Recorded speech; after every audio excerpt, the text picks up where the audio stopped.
Hello everyone, मैं हूँ अर्पणा शर्मा और हम लोग देख रहे हैं हमारा कोर्स हिंदी लिटरेचर, जो कि हमारा किसी भी सिविल सर्विसेज एग्जामिनेशन के लिए ऑप्शनल पेपर होता है। उसका हम लोग जो ऑप्शनल पेपर है हिंदी लिटरेचर, उसमें हिंदी साहित्य का इतिहास जो कि पार्ट बी होता है, खंड ख होता है सिलेबस का, उसको डिस्कस कर रहे हैं। इसके पहले के सीरीज में हम लोग ऑलरेडी देख चुके हैं हमारा हिंदी साहित्य के इतिहास का डिवीज़न प्लस उसका पहला काल भक्ति काल। अभी हम लोग स्टार्ट करने वाले हैं इस सीरीज में सेकंड काल जो उसका है भक्ति काल, जो कि मध्य काल भी जिसको हम लोग जानते हैं। तो देखिए, भक्ति काल की जब हम लोग बात करेंगे तो सबसे पहले अपने दिमाग में ये चीज़ रखनी है कि ये ऐसा काल है जो बिल्कुल यूनिक है।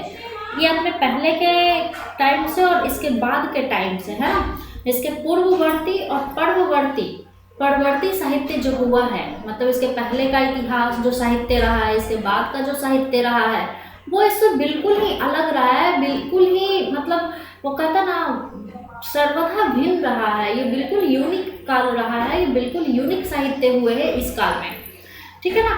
एक्चुअल में क्या हुआ था कि इस काल में ऐसा माना जाता है कि जो ह्यूमन इथिक्स हैं, जिसको हम लोग कहते हैं मानवीय मूल्य, उनका जो बीजारोपण हुआ है, उनकी जो सीडिंग हुई है, वो हुई है हमारे भक्ति काल में। तो ये जो भक्ति काल है इसीलिए सबसे अलग माना जाता है क्योंकि इसमें ह्यूमन इथिक्स को लाया गया है, इसमें ह्यूमन इथिक्स को एस्टैब्लिश किया गया है ना, जो कि ना तो आदि काल में हुआ ना ही आधुनिक काल में। आधुनिक काल में ऑलरेडी यहाँ इसका सीडिंग हो चुका था, इसलिए आधुनिक काल में सिर्फ उसका कहता है कि वो फ्रूटफुल हुआ है ना, हिंदी में कहते हैं उसको पल्लवित पुष्पित हुआ है आधुनिक काल में, ठीक है। तो देखिए, भक्ति काल की जब पृष्ठभूमि या प्रवृत्ति देखेंगे तो यहाँ पे हम लोग इसको as a shortcut point wise देख रहे हैं, जिसको हम लोग बाद में बहुत अच्छे से डिटेल में एनालिसिस करने वाले हैं, जैसा कि हमने आदिकाल का किया था, है ना, 3-4 पार्ट में डिवाइड करके, इसको भी हम लोग करने वाले हैं। यहाँ पर एक छोटा सा देख लेंगे जिससे कि हमें पता चले कि हम लोग जो पढ़ रहे हैं उसका आधार क्या रहा है। तो देखिए, इसकी जो पृष्ठभूमि रही वो क्या थी, भोग विलास का तिरस्कार, सामाजिक रूढ़ियों का दहन, आडंबर का विरोध, समन्वय की भावना, दरबारी साहित्य का त्याग। अब देखिए, इसको रिलेट कीजिए, अभी जब तक जो हमने पढ़ा है आदिकाल में क्या हुआ था, राजा लोग अपने ही धुन में थे, है ना, उनके दरबार के कवि सिर्फ उनका ऐश्वर्य गान करते थे। उस चीज का यहाँ दरबारी जो साहित्य हो रहा था, सिर्फ अपने राजा को खुश करने के लिए दरबारी कवि जो साहित्य कर रहे थे, इसका त्याग करना था, वो चीज़ नहीं करनी थी। इसका एक मूल कारण ये था, क्या मोटिव था कि वो जो हो रहा है जस्ट एक पर्पसली जो वो लोग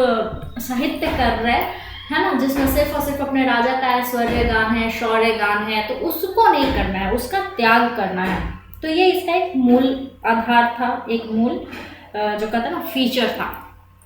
आडंबर का विरोध, आडंबर क्या था, आडंबर था ना, सम्राट हर्षवर्धन की मृत्यु के बाद क्या हुआ था, छोटे छोटे राजवंश जब उभर रहे थे तो लोग क्या कर रहे थे, जो छोटे छोटे राजवंश थे, राजपूत, तैमूर, तुगलक, ये लोग क्या कर रहे थे कि अपने आप को सुपीरियर दिखाने के लिए, अपने आप को सबसे अच्छा दिखाने के लिए, सबसे ऊपर दिखाने के लिए क्या कर रहे थे, बेवजह का युद्ध कर रहे थे, है ना, शो ऑफ कर रहे थे अपनी शक्ति का। जहाँ की युद्ध की जरूरत नहीं थी वहाँ भी वो लोग बस यूं ही हमले कर रहे थे, सिर्फ और सिर्फ अपने सुपीरियरिटी दिखाने के लिए, तो उसका विरोध करना था।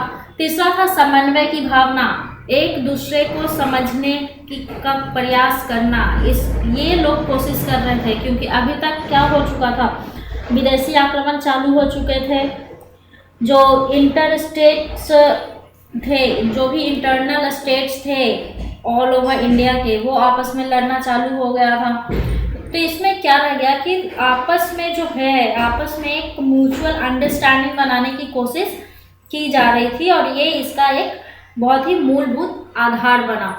इसके बाद क्या, सामाजिक रूढ़ियों का दहन, जाति पाति प्रथा जो बहुत आ गई थी, है ना, अलग अलग जात से लोग अपना अपना ये बना रहे थे, गुट बना रहे थे, मैं राजपूत हूँ, मैं क्षत्रिय हूँ, मैं तैमूर हूँ, है ना, डिफरेंट जाति आ रही थी, डिफरेंट धर्म के लोग आ रहे थे। तो उन सब चीज़ों का तिरस्कार, उन सब का रिजेक्शन, उन सबको अपने से दूर करना इसका प्रमुख ये बना पृष्ठभूमि, ठीक है, इसकी प्रवृत्ति है, इसका फीचर है या फिर कैरेक्टरिस्टिक है। तो देखिए एक्चुअल में क्या होता है कि भक्ति काल की शुरुआत दक्षिण में हुई थी। दक्षिण में मतलब साउथ में, और ये किस ओर बढ़ रहे थे? दक्षिण से उत्तर की ओर, साउथ टू नॉर्थ।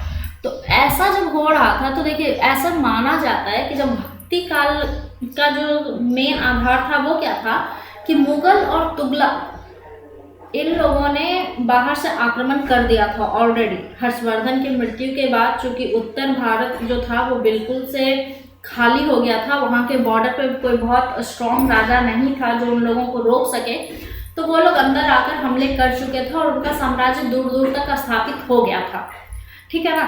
तब इन्होंने क्या किया कि इन्होंने सारे राजा जो आपस में लड़ रहे थे, छोटे छोटे जो राजवंश जिसकी हम लोग बात कर रहे थे, राठौर, तुगलक, मुगल, है ना, तैमूर, तुगलक नहीं तैमूर, तो ये लोग जब आपस में लड़ रहे थे तो जो ये बाहर से लोग आए, जो बाहरी आक्रमणकारी आए, इन्होंने क्या किया, उन सबको जीत लिया, उन सबको अपने अंडर ले लिया, ठीक है। तो जो अपने अंडर ले लिया तो देखिए दोनों में फर्क समझेगा। हर्षवर्धन राजा जब थे तब भी उन्होंने सबको अपने अंडर में लिया था, मुगलों ने भी सबको अपने अंडर में लिया, लेकिन दोनों में फर्क क्या था?